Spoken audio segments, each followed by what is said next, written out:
The turkey was getting cold, but nobody seemed to notice.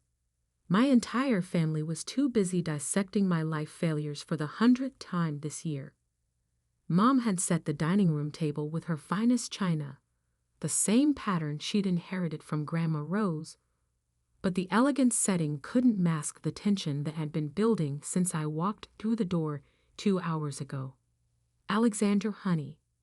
Mom began with that patronizing tone I'd grown to despise. We're just concerned about your future. 32 is still young, but you can't keep living in that tiny apartment forever, working on these creative projects. Marcus, my older brother by 4 years, leaned back in his chair with the satisfied smirk of someone who just closed another 7-figure real estate deal. His wife Jennifer nodded along, her diamond tennis bracelet catching the chandelier light as she cut her turkey with surgical precision. It's embarrassing, Marcus continued, warming up to his favorite topic. When people ask what my sister does, what am I supposed to say? That she makes little videos in her bedroom? That she's still chasing Hollywood dreams like some teenager? Dad, who'd been quietly nursing his second glass of wine, finally spoke up. Your brother has a point, sweetheart. Marcus owns 3 properties now. Jennifer's law practice is thriving, and they're talking about starting a family. Maybe it's time to consider something more stable. I pushed the cranberry sauce around my plate, the same way I'd been pushing their criticism around for the past 5 years. They had no idea what I actually did, never bothered to ask the right questions, never looked beyond the surface of my deliberately modest lifestyle. I have a stable income, I said quietly, not looking up from my plate. From what? Jennifer laughed, her perfectly veneered teeth gleaming. YouTube ad revenue? Do you know how pathetic that sounds to actual professionals? The truth was, I'd been incredibly careful about maintaining this facade. While they saw a struggling creative living in a modest 1-bedroom apartment, driving a 7-year-old Honda Civic, and wearing clothes from Target, the reality was far different. Phoenix Studios had been my life's work for the past 8 years, built from nothing into what industry insiders knew as the most innovative content creation company in Hollywood. But I'd learned early on that family dynamics were complicated. When I'd started making real money 3 years ago, I'd made the strategic decision to keep living exactly the same way. Same apartment, same car, same wardrobe. I'd watched too many families torn apart by sudden wealth, seen too many relationships poisoned by envy and entitlement. You know what I think? Marcus was really getting wound up now, his voice rising with each word. I think you're afraid of real responsibility. You've created this fantasy world where you can play pretend forever, where you never have to grow up and face reality like the rest of us. Marcus, Mom warned, but he was on a roll. No, I'm serious. Look at her. He gestured at me with his fork. 32 years old, no husband, no kids, no real career, living like she's still in college. It's honestly sad at this point. Jennifer chimed in with her lawyer voice, the one she probably used in depositions. We're not trying to be cruel, Alexandra. We love you. But love means telling the truth, even when it's hard to hear. The truth is, Dad added, setting down his wine glass with more force than necessary, we've been enabling this behavior for too long. Maybe it's time for some tough love. I felt the familiar knot forming in my stomach, the same feeling I'd had every Thanksgiving, Christmas, and family gathering for the past several years. The assumption that because I chose to live modestly, I must be struggling. The constant suggestions about real jobs and growing up. The barely concealed disappointment in their voices when they talked about me to their friends. What exactly are you suggesting? I asked, finally looking up to meet Dad's eyes. "We think you should move back home for a while," Mom said gently. "Just until you get back on your feet. You could use the guest room, help around the house, maybe take some time to figure out what you really want to do with your life." Marcus nodded enthusiastically. "It would be good for you. Structure, accountability, family support. And honestly, you'd save money on rent, which you clearly need to do." The irony was so thick I could cut it with the carving knife. Here they were, offering me the guest room in their suburban colonial, while I owned a production facility in Burbank that was bigger than their entire neighborhood. My little videos had generated more revenue in the past quarter than Marcus would see in his entire real estate career. "I appreciate the offer," I said carefully, "but I'm doing better than you think." Alexandra. Jennifer's voice had that practiced patience of someone talking to a difficult child. "Denial isn't going to help anyone here. We've all seen your apartment. We know what you drive. We know you shop at discount stores and live on ramen noodles." If only they knew that the struggling artist aesthetic was completely intentional. The apartment was modest by choice, not necessity. The Honda Civic was reliable and drew no attention. The Target clothes were comfortable and practical. Meanwhile, Phoenix Studios employed 847 people across 4 states and had exclusive distribution deals with every major streaming platform in the world. "Maybe we should talk about something else," I suggested, hoping to deflect the conversation before it got even more uncomfortable. But Marcus wasn't finished. "No, we shouldn't talk about something else. This is exactly the problem. Every time we try to have a serious conversation about your future, you change the subject or make excuses." He leaned forward, his face flushed with wine and righteousness. "You want to know what I really think? I think you're scared. Scared of commitment, scared of responsibility, scared of actually trying and potentially failing at something real." "Real," I repeated, tasting the word like it was bitter. "Yes, real. Like owning property. Like building equity. Like having a career that people can understand and respect. Like contributing to society instead of just whatever it is you do all day." The dining room had gone completely silent, except for the grandfather clock ticking in the corner and the distant sound of football on the TV in the living room. Mom was staring at her hands, clearly uncomfortable with how aggressive the conversation had become. Dad was refilling his wine glass, avoiding eye contact with everyone. "I know this is hard to hear," Marcus continued, his voice softening slightly, but losing none of its condescension. "But someone has to say it. You're wasting your life, Alexandra. You're wasting your potential.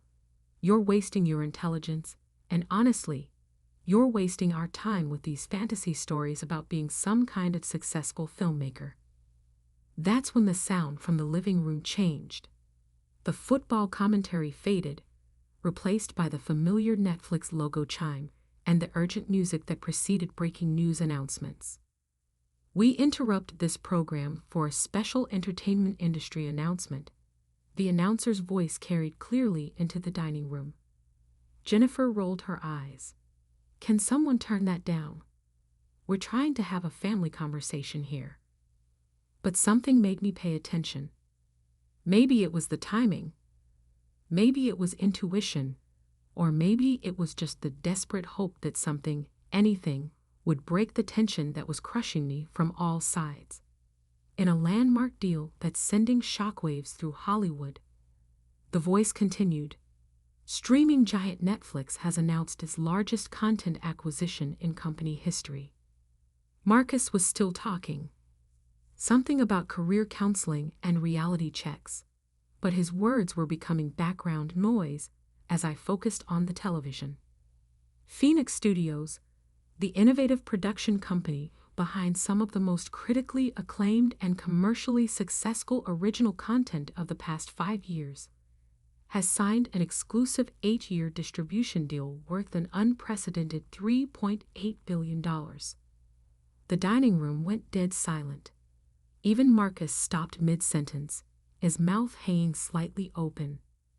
The deal, negotiated over the past 18 months in complete secrecy, represents Netflix's commitment to premium original programming and positions Phoenix Studios as the streaming platform's primary content partner through 2032. I felt my heart hammering against my ribs, but I kept my face carefully neutral. This was the moment I'd been preparing for, the culmination of 2 years of incredibly delicate negotiations. My legal team had worked around the clock to ensure every detail was perfect, every contingency planned for. Phoenix Studios CEO Alexandra Winters, who founded the company 8 years ago at the age of 24, will retain full creative control while gaining access to Netflix's global distribution network spanning 190 countries. The silence in the dining room was so complete that I could hear the heater clicking on in the basement. 4 pairs of eyes were staring at me, but I didn't look back. I kept my attention on my plate, slowly cutting another piece of turkey, as if nothing unusual was happening. Industry analysts are calling this the deal of the decade, with some predicting that Phoenix Studios' valuation could reach $6 billion within the next 3 years. The agreement includes provisions for theatrical releases, international co-productions, and innovative interactive content that could revolutionize how audiences consume entertainment. Marcus's face had gone completely white. His fork was suspended halfway between his plate and his mouth, a piece of stuffing balanced precariously on the tines. Winters, who has been notoriously private about her company's operations, released a brief statement saying she's thrilled to partner with Netflix in bringing groundbreaking stories to audiences worldwide. The announcement has already sent Netflix stock up 12% in after-hours trading.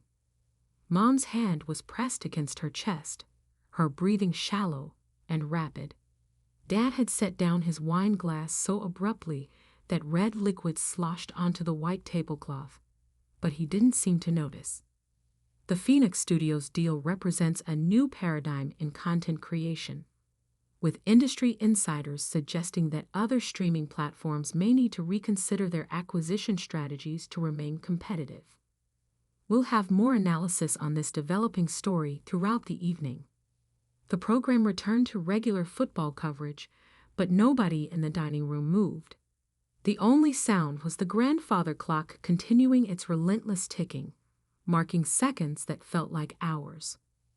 Finally, Jennifer broke the silence with a whisper that was barely audible. "Alexandra?"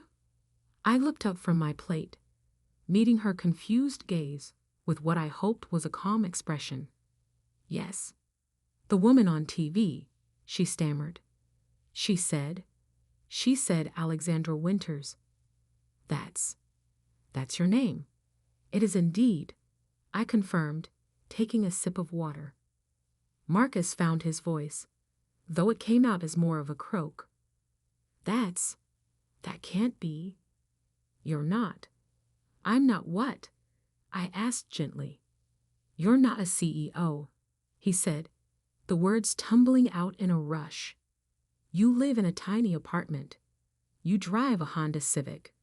You buy your clothes at Target. You can't be worth billions of dollars." I set down my water glass and finally looked directly at him.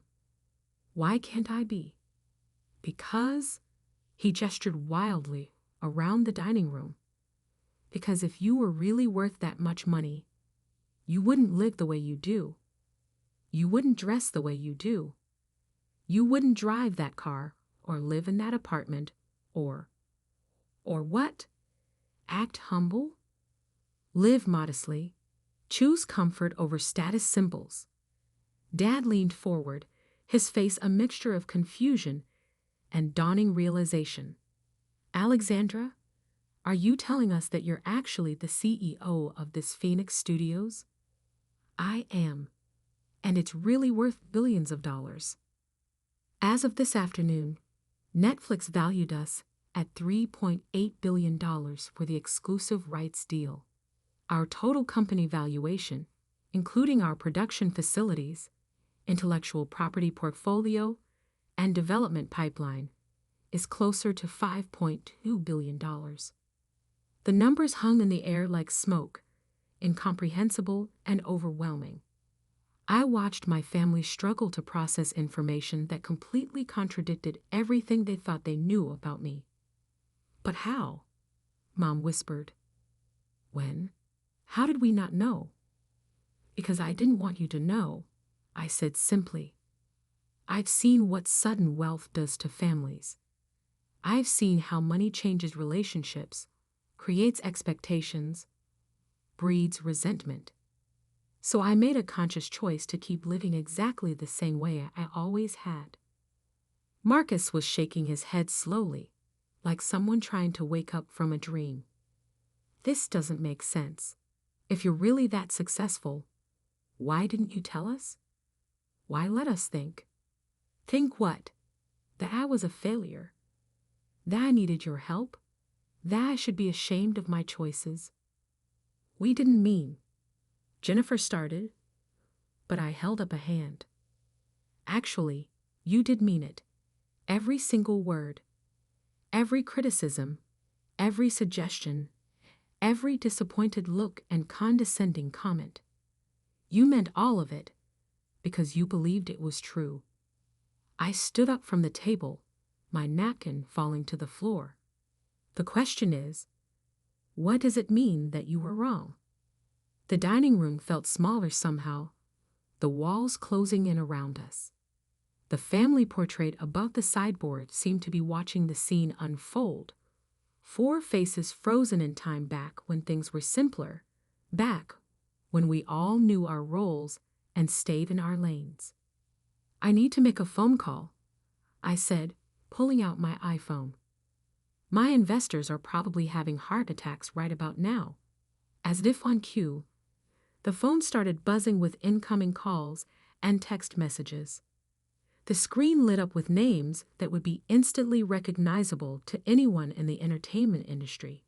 Agents, producers, directors, studio executives, all wanting to know about the Netflix deal that would reshape Hollywood's power structure overnight. Alexandra, wait. Dad's voice stopped me at the doorway. I don't understand. If you're really that successful, why do you still live like? Like what, Dad? Like someone who values substance over appearance. Like someone who'd rather invest in her business than impress people with expensive toys. I turned back to face the table, where my family sat frozen in their elegant dining room with their expensive china and their comfortable assumptions about success and failure. You want to know the truth. Phoenix Studios started in that tiny apartment you're all so embarrassed by. Every script, every deal, every creative decision that built this company happened in that space you think is beneath me. The Honda Civic has driven me to meetings with some of the most powerful people in Hollywood. The Target clothes have been in boardrooms where billion-dollar decisions were made. My phone buzzed again, this time with a call from my head of publicity. The Netflix announcement was just the beginning. By tomorrow morning, every entertainment trade publication in the world would be running the story. But more importantly, I continued, I've been happy. Genuinely, authentically happy with my life and my choices. Can you say the same? The question hung in the air like an accusation. Marcus's successful real estate career suddenly seemed less impressive when measured against my $3.8 billion deal. Jennifer's thriving law practice felt smaller in comparison to a company that employed nearly 1,000 people. Even Mom and Dad's comfortable retirement looked different when viewed through the lens of my actual success. We had no idea, Mom said finally, her voice barely audible. No, you didn't, because you never asked the right questions. You saw the surface and assumed you knew everything. You saw modest choices and interpreted them as failure. You saw contentment and mistook it for lack of ambition. I walked back to the table and placed both hands on the back of my chair. Do you want to know what Phoenix Studios actually does? We tell stories about people who are underestimated, overlooked, dismissed by those who should know better. We create content about individuals who find success on their own terms, who build something meaningful without needing external validation. The irony wasn't lost on any of us. I'd been living the exact story that Phoenix Studios had been telling for 8 years, and my own family had cast themselves as the antagonists without even realizing it. The Netflix deal isn't just about money, I explained. It's about having the resources and platform to tell those stories on a global scale, to show audiences around the world that success doesn't always look the way people expect it to. My phone rang again, and this time I answered it. This is Alexandra. Alex. The voice belonged to David Chen, my head of international distribution. Holy shit, the Netflix announcement just went live. My phone hasn't stopped ringing. We've got calls from Amazon, Apple, Disney, HBO Max. Everyone wants to know if we're taking on additional projects.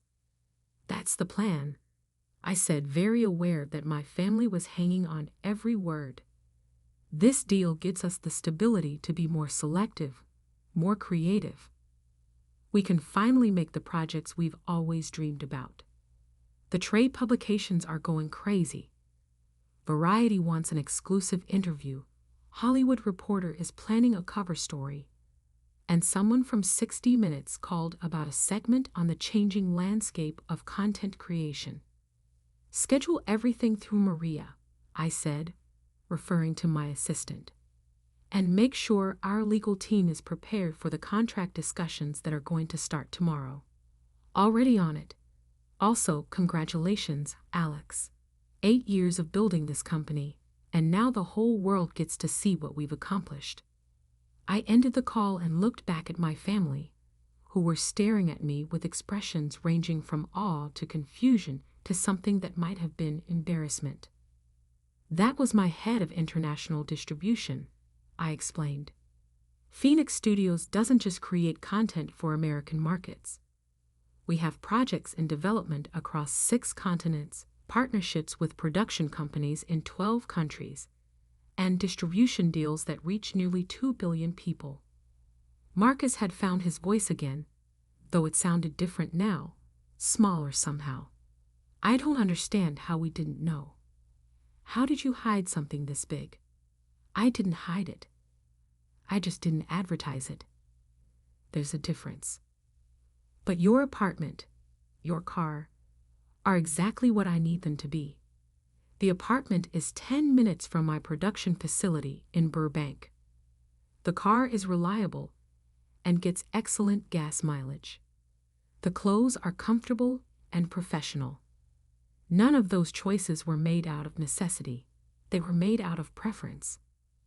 I sat back down at the table, suddenly feeling exhausted. The adrenaline of the Netflix announcement was wearing off, replaced by the complex emotions of watching my family recalibrate their entire understanding of who I was. I need you all to understand something, I said slowly. This isn't about proving you wrong or making you feel bad about your assumptions. This is about the fact that you never really saw me at all. Mom's eyes were filling with tears. Honey, we love you. We've always loved you. I know you love the idea of me, but you've spent years trying to change me into someone different, someone who fit your definition of success. You never considered that maybe I was already successful, just not in ways you recognized.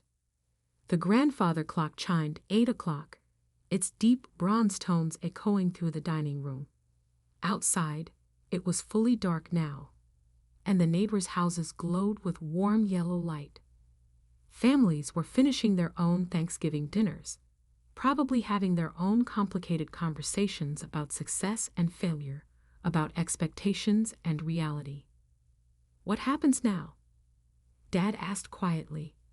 "Now I go back to my life," I said. "Phoenix Studios has a $3.8 billion deal to execute, which means the next 18 months are going to be incredibly intense. We're going to be creating more content than we've ever produced, working with bigger budgets and higher stakes than we've ever experienced. Could we visit your studio sometime?" Jennifer asked hesitantly. I studied her face, looking for signs of genuine interest versus simple curiosity about my newfound wealth and status.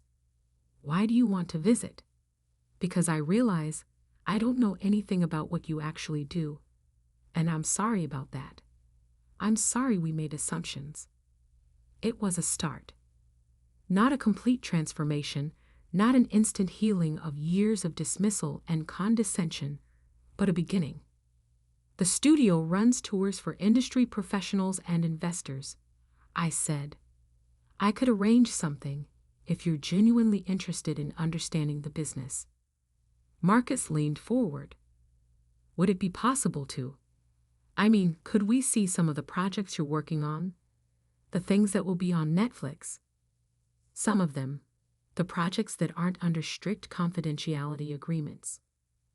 My phone buzzed with another text message, this one from my business manager.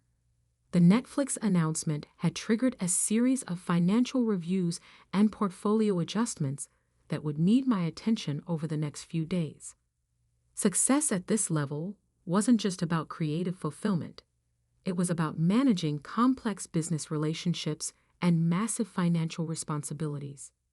"I should probably head home," I said, standing up again.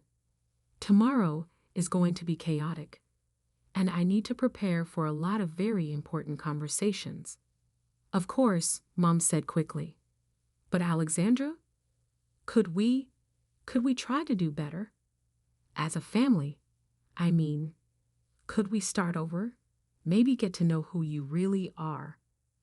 I looked around the table at the 4 people who had raised me, supported me, and simultaneously underestimated me for the better part of a decade. They weren't evil people. They were just people who had made assumptions and stuck to them long past the point where those assumptions made sense. "I'd like that," I said honestly. "But it has to be real. No more interventions about my life choices. No more suggestions about what I should be doing differently. No more treating me like someone who needs to be fixed or saved." "Deal," Dad said immediately. "And no sudden expectations about money or lifestyle changes. I'm still going to live in my apartment, drive my Honda, and shop at Target. Success didn't change who I am. It just gave me more resources to be myself." "We understand," Marcus said, though I wasn't entirely sure he did yet. I walked around the table, hugging each of them goodbye. The embraces felt different now, charged with new understanding and the promise of more honest relationships going forward. As I drove home in my 7-year-old Honda Civic, my phone continued buzzing with calls and messages from the entertainment industry elite. The Netflix deal would officially transform Phoenix Studios from a well-respected production company into a major Hollywood power player, but more importantly, it would give me the platform to tell the stories I'd always believed needed telling. Stories about people who succeed quietly, who build empires in apartments and boardrooms alike, who choose substance over spectacle and authenticity over appearance. Stories about families who learn to see each other clearly, perhaps for the first time.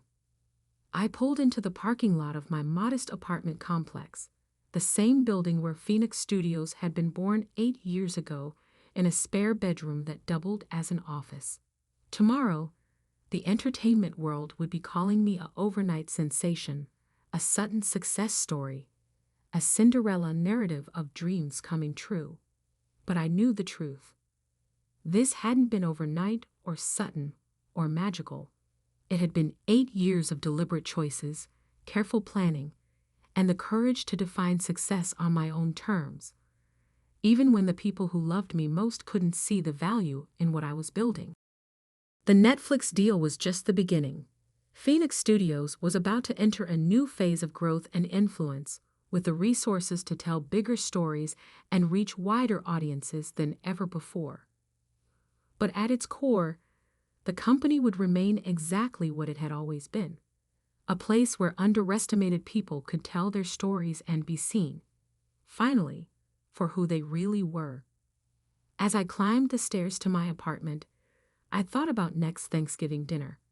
It would probably be different this time, with new dynamics and deeper conversations.